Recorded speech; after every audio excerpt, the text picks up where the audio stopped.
Hey, thanks so much for joining us here on 90s Plus. Meteorologist Chris Bianchi with a detailed Colorado weather update for you, and start things out with those beautiful cooler conditions that we're looking at right now. I know a lot of us, especially after a 92-degree reading yesterday in Denver, very relieved to be talking about these temperatures. In some cases, 40-plus degrees cooler than they were this time yesterday. We've also got those clouds overhead, and yes, it is the final day of summer, but as you can see here from Lookout Mountains, feeling a bit more like fall. Final, I should say, full day of autumn for us, and this will give way to some showers and some storms developing over the next couple of hours. For us here along the Front Range, probably to stay mainly dry for the next few hours until after dark tonight. I think we are mainly looking at, again, just kind of cloudier skies for us. Some drips of rain, some kind of drizzle, maybe light rain, but that's going to be pretty much it until later on tonight. The rain will in earnest develop for us along the Front Range later on tonight. The mountains, the rain moving on in as we speak, and that rain will continue in some cases until tomorrow. So, flood watch covers much of the mountains, including the San Juans, the San Cristos on north through the West Elks, as well as into flat tops. And that's where we're looking at the potential for 1 to 3 plus inches worth of rainfall in a few areas. Wouldn't be surprised if into the San Juans, we're talking about a few rainfall totals into the 3 to maybe even 4 inch realm. Got a lot of deep tropical moisture moving its way into our region, and that's going to keep those rainfall totals on the high side for many of us.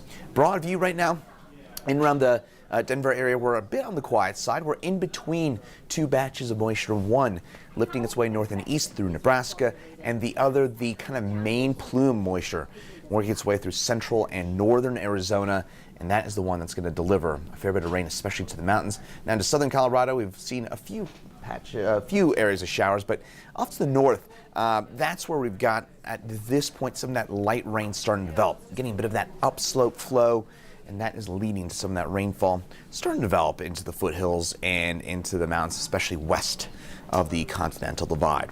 As we head over the next couple of hours, again, that rain increases in intensity and moves on in from the west. That's that main plume moisture that I was talking about currently in Arizona and southern Utah.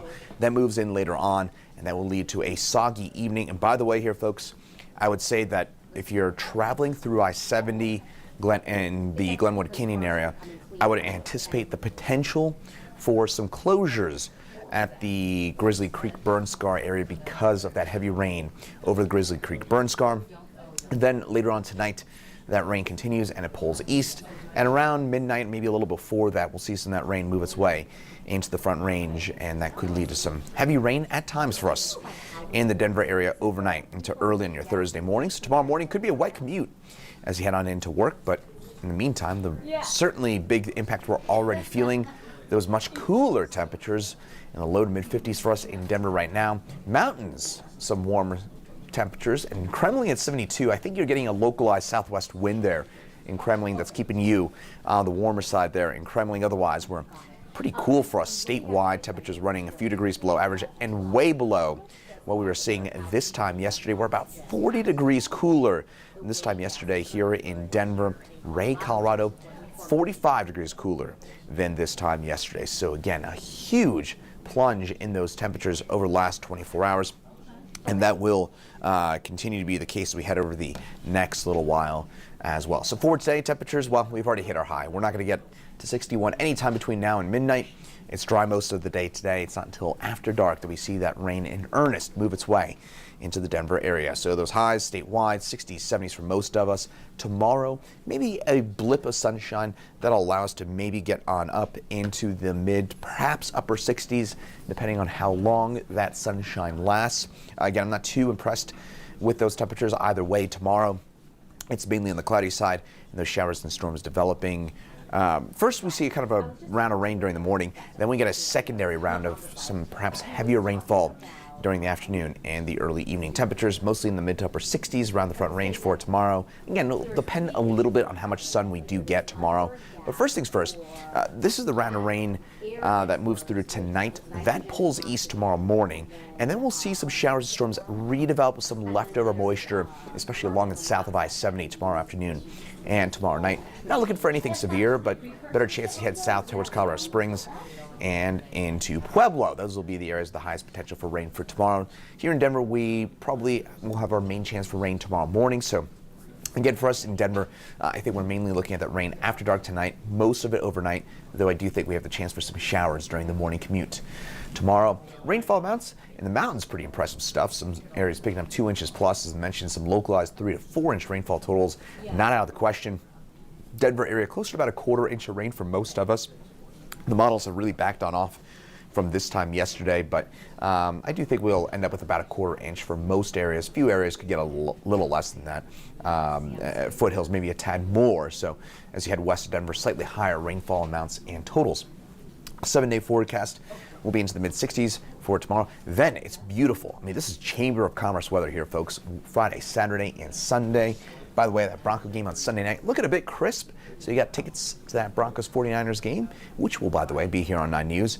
Well, looks like it's going to be on the cool and crisp side for that game, but hey, great tailgating weather, no doubt about that. Just bring a sweatshirt, a jacket, something like that for the game itself.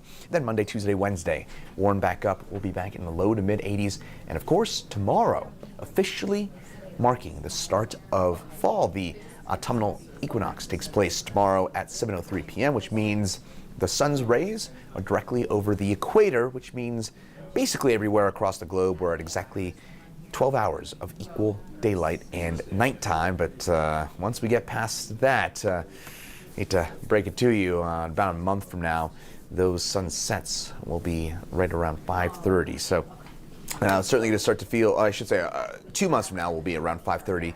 And then as we enter early December, we get those pre-5 p.m. sunsets. So certainly some much darker days in terms of that sunlight to come. But in the meantime, I'm sure a lot of us happy about the darker, cloudier weather that we're talking about here on your Wednesday with those much cooler conditions and those gray skies. And that'll lead to some of that beneficial rainfall as we head through the overnight hours into early tomorrow as well. Meteorologist Kathy Sabin will have Chief Meteorologist Kathy Sabin will have an update coming up for you at 9 News at 4 as well as at 5 o'clock. And then meteorologist Danielle Graham will have updates at 6, 9, and 10 tonight on the 9 News family of networks. Once again, I'm meteorologist Chris Bianchi. Hopefully you're enjoying this cooler, grayer weather after that very hot summer that we've had here along the Front Range throughout all of Colorado. Once again, I'm meteorologist Chris Bianchi, and have a great rest of your Wednesday.